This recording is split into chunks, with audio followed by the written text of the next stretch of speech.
On the evening of November 22nd, 1963, millions of Americans sat in stunned silence as televisions across the nation delivered shocking news. The President of the United States had been assassinated. For many people, it felt unimaginable. How could the most protected and powerful leader in the country be killed in broad daylight? But what most Americans didn't realize was that this was not the first time. In fact, it wasn't even the second or the third. Long before John F. Kennedy's assassination shocked the world, 3 other American presidents had already met violent ends. Each murder happened under different circumstances, different decades, different political climates, different killers. Yet every assassination left behind a trail of unanswered questions, national grief, and permanent changes to American history. These were not simply attacks on individuals, they were attacks on the presidency itself. Each bullet changed the future of the United States in ways few people could have imagined. Tonight, we examine the stories of the 4 American presidents who never finished their terms, their final days, their killers, the investigations, and the lasting impact their deaths had on the nation. This is the dark and fascinating history of America's assassinated presidents. Chapter 1. Abraham Lincoln. To understand the assassination of Abraham Lincoln, we first need to understand the America he led. By the early 1860s, the United States was tearing itself apart. The issue of slavery had divided the country for decades. Northern states increasingly opposed the expansion of slavery, while many southern states considered it essential to their economy and way of life. When Abraham Lincoln won the presidential election in 1860, several southern states chose to leave the Union. Soon afterwards, civil war erupted.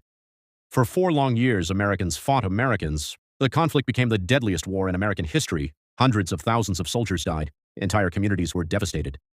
Yet throughout the chaos, Lincoln remained determined to preserve the Union. His leadership transformed him into one of the most influential presidents in American history. He issued the Emancipation Proclamation. He pushed for the abolition of slavery. And despite enormous political pressure, he refused to allow the nation to break apart. By April 1865, victory was finally within reach. Confederate General Robert E. Lee had surrendered. The Civil War was effectively over. The streets of Washington, D.C. were filled with celebration. People sang songs, church bells rang, flags waved everywhere. After years of suffering, peace had finally arrived. No one embodied that hope more than Abraham Lincoln. Friends and colleagues later recalled that he seemed unusually relaxed and optimistic during those final days. He spoke frequently about rebuilding the country. He wanted reconciliation. He wanted healing. He wanted America to move forward. But while many Americans celebrated the Union victory, others were furious. Among them was a 36-year-old actor named John Wilkes Booth. Booth was famous, handsome, charismatic, and deeply devoted to the Confederate cause. He viewed Lincoln not as a hero but as a tyrant. For months, Booth had obsessed over ways to strike back against the president. At one point, he even planned to kidnap Lincoln. When that plan failed, his ambitions became far more deadly. April 14, 1865, Good Friday. Lincoln decided to attend a performance of the comedy play Our American Cousin at Ford's Theater in Washington. The president arrived with his wife, Mary Todd Lincoln. The atmosphere was cheerful. The war was over. The future seemed bright. Meanwhile, Booth learned of Lincoln's plans. As a well-known actor, he was familiar with Ford's Theater. He knew its hallways, its entrances, its exits. Most importantly, he knew exactly how to reach the presidential box. As the play continued, Booth waited patiently. Then came the moment he had been anticipating. At approximately 10:15 p.m., he quietly entered the presidential box. The audience laughed at a joke on stage. The laughter masked the sound of his movements. Booth raised a small pistol, pulled the trigger. A single shot echoed through the theater. Lincoln collapsed instantly. The audience was confused at first. Many thought the gunshot was part of the performance. Within seconds, panic spread throughout the building. Booth then leaped from the presidential box onto the stage below. As he landed, he injured his leg, but despite the injury, he managed to escape. The theater erupted into chaos. Doctors and attendants rushed to Lincoln's side. It quickly became clear that his wound was catastrophic. The president was carried across the street to a boarding house. Throughout the night, officials gathered around his bedside, cabinet members, military officers, friends, family, all hoping for a miracle. No miracle came. At 7:22 a.m. on April 15, 1865, Abraham Lincoln died, the first assassinated president in American history. America entered a period of profound mourning. Millions grieved. Newspapers across the country printed black borders around their front pages. Crowds lined railroad tracks as Lincoln's funeral train carried his body across the nation. For many Americans, it felt as though the country had lost not just a president, but a symbol of unity itself. Yet even as the nation mourned, authorities launched one of the largest manhunts in American history, and the search for John Wilkes Booth had only just begun. Chapter 2. James A. Garfield. The president who survived the bullets, but not the treatment. When Americans think about presidential assassinations, the names Lincoln and Kennedy usually come to mind first. But between those two tragedies lies another story, a story that is often forgotten. Yet many historians consider it one of the most tragic chapters in American history because this president didn't die immediately after being shot. Instead, he spent nearly 3 months fighting for his life, and according to many experts, the bullets may not have been what killed him. The year was 1881. The United States was rapidly changing. Railroads connected distant cities, industries were growing, new inventions were transforming daily life, and at the center of this changing nation stood a newly elected president named James Abram Garfield. Garfield's rise to power was remarkable. Born into poverty in Ohio, he worked tirelessly throughout his life. He had been a teacher, a lawyer, a Civil War general, and eventually a respected politician. Unlike many politicians of his era, Garfield was widely admired for his intelligence. When he became president in March of 1881, many Americans believed he would help modernize the government. But while Garfield focused on leading the nation, another man was becoming dangerously obsessed with him. His name was Charles Guiteau. Guiteau was an unstable drifter with grand dreams and very little success. He constantly jumped between jobs, he struggled financially, and he believed he was destined for greatness. At some point, Guiteau convinced himself that he had helped Garfield win the presidency. He had delivered a few political speeches during the campaign and exaggerated their importance in his own mind.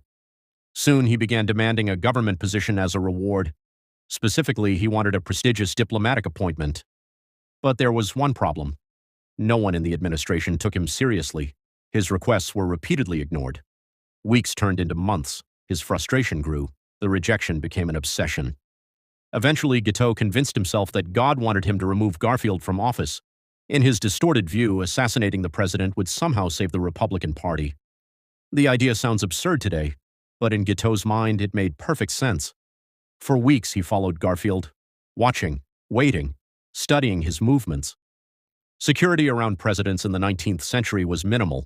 There were no Secret Service agents surrounding the president, no metal detectors, no armored vehicles.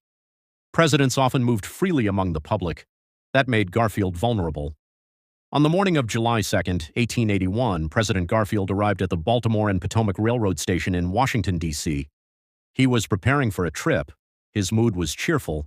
He planned to visit family and enjoy a brief break from work. As Garfield walked through the station, Guiteau was already there, waiting, a revolver hidden in his pocket. At approximately 9:30 in the morning, Guiteau stepped forward, then fired. The first shot grazed the president's arm, the second struck him in the back. Garfield collapsed to the floor. Panic erupted throughout the station. People screamed. Passengers ran for cover. Others rushed toward the fallen president. Guiteau made little effort to escape. He was quickly arrested. As authorities dragged him away, he reportedly remained calm, almost proud of what he had done. Meanwhile, doctors raced to save Garfield. At first, there was reason for hope. The president was alive. The bullets had not immediately killed him. Many believed he would recover. But medicine in the 1880s faced a serious problem. Doctors still had a limited understanding of infection control. Although scientific discoveries about germs already existed, many American physicians had not fully adopted sterile medical practices. As doctors searched for the bullet inside Garfield's body, they repeatedly inserted unsterilized fingers and instruments into the wound, again and again and again. Instead of helping, they introduced dangerous infections. Garfield remained bedridden for weeks. Newspapers published daily updates. The entire nation followed his condition. Americans prayed for recovery. Crowds gathered outside locations where news bulletins were posted. Every small improvement became a headline. Every setback created new fear. As the weeks passed, Garfield grew weaker. His weight dropped dramatically. The infection spread throughout his body. Summer turned into autumn. Still, the president fought to survive. His suffering lasted nearly 80 days. Finally, on September 19, 1881, James Garfield died. He had been president for only a few months. The nation was devastated. Church bells rang across America. Flags flew at half-staff. Citizens mourned another fallen leader. Yet, as medical science advanced in later decades, historians began asking an uncomfortable question: could Garfield have survived?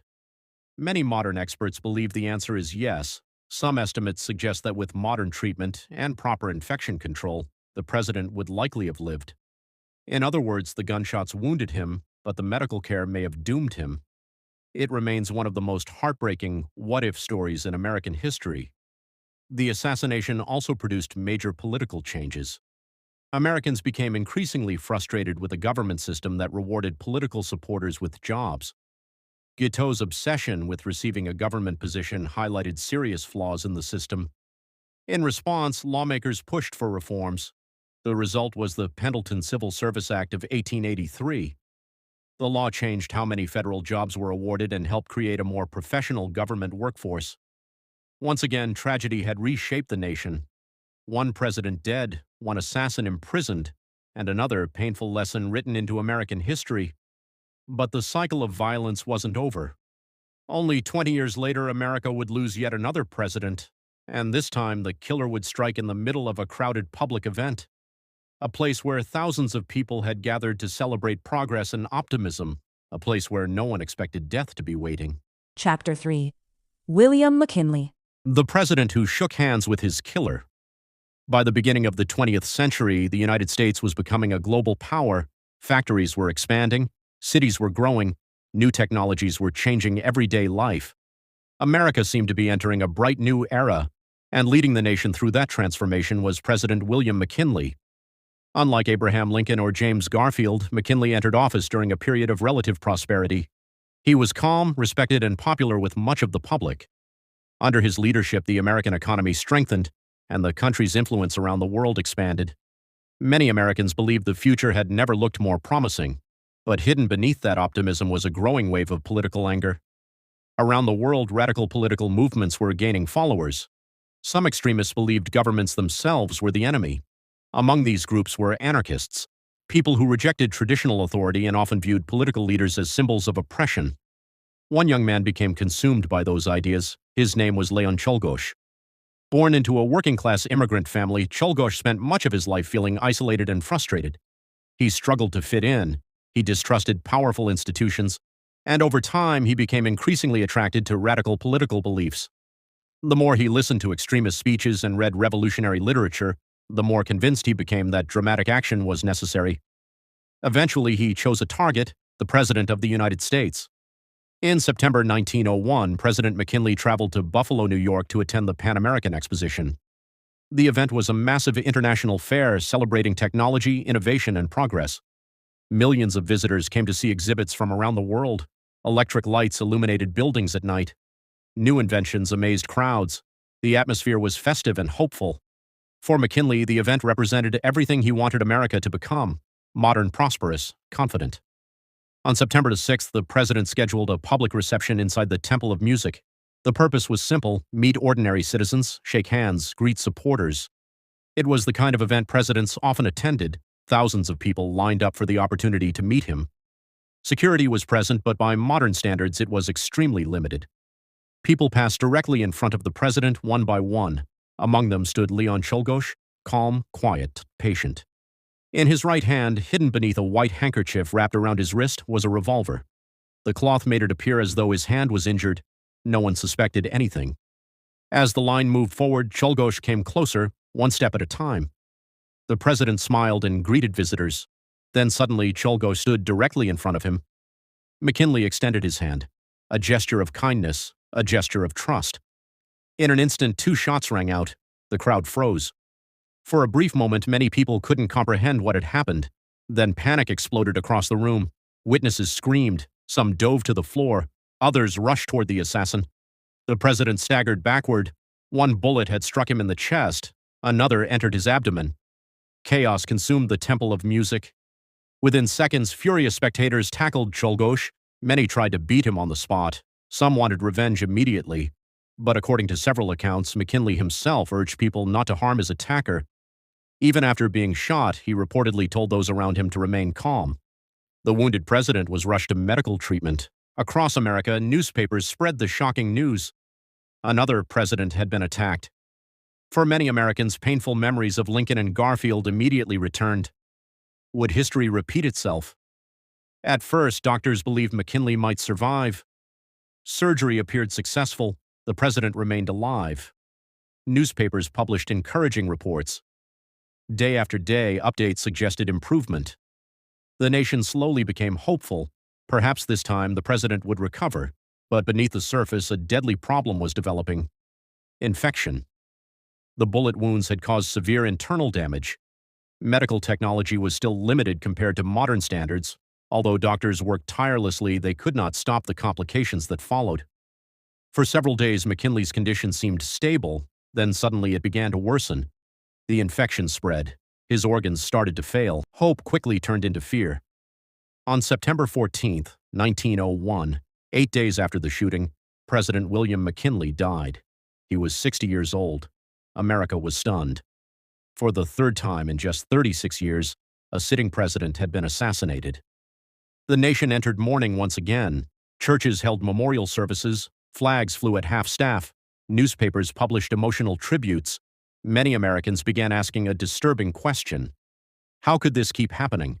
Chapter 4: John F. Kennedy. Some assassinations shock a nation, others shock the entire world. The assassination of President John F. Kennedy did both. Even today, more than 60 years later, people still remember exactly where they were when they heard the news. For millions of Americans, it was a moment frozen in time, a moment when the future suddenly seemed uncertain, a moment when hope was replaced by disbelief, and a moment that created one of the greatest mysteries in modern history. To understand why Kennedy's death affected people so deeply, we first need to understand who he was. John Fitzgerald Kennedy, often known simply as JFK, became the 35th President of the United States in January 1961. At just 43 years old, he was one of the youngest presidents in American history. He was charismatic, confident, articulate. And unlike many politicians before him, Kennedy seemed to represent a new generation. His presidency arrived during one of the most tense periods in human history. The Cold War between the United States and the Soviet Union was at its peak. Nuclear weapons threatened the world. International tensions were rising. Yet Kennedy projected optimism. His speeches inspired millions. His vision of public service encouraged Americans to believe they could shape the future. For many people, he became a symbol of possibility. But behind the scenes, Kennedy faced enormous challenges: the Bay of Pigs invasion, the Cuban Missile Crisis, civil rights tensions, growing conflicts in Vietnam. His presidency was filled with pressure and controversy, and as the 1964 election approached, Kennedy began traveling across the country to strengthen political support. One of those trips would take him to Texas, a decision that would change history forever. November 22, 1963. The morning began like many others. The President and First Lady Jacqueline Kennedy arrived in Dallas, Texas. Crowds lined the streets. People waved American flags. Children sat on their parents' shoulders hoping to catch a glimpse of the president. The atmosphere felt festive. Supporters cheered. Reporters followed every movement. Few people could have imagined that within hours the president would be dead. Shortly after noon, Kennedy entered an open-top limousine. The motorcade began moving through downtown Dallas. Thousands of spectators watched from sidewalks, windows, and rooftops. The weather was beautiful.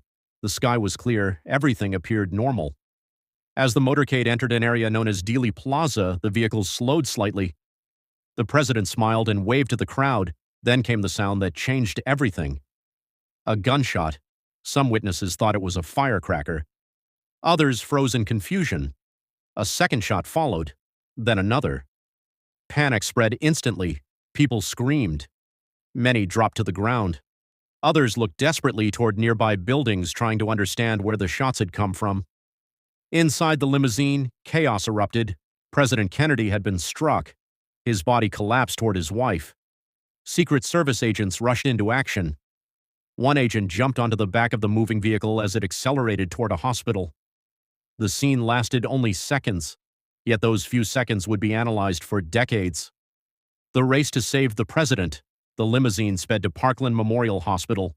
Doctors and nurses rushed into emergency mode. Medical staff worked desperately to save the president's life. For more than 20 minutes, they fought to revive him, but the injuries were too severe. At 1 p.m., John F. Kennedy was officially pronounced dead. The President of the United States had been assassinated. News spread rapidly across the country.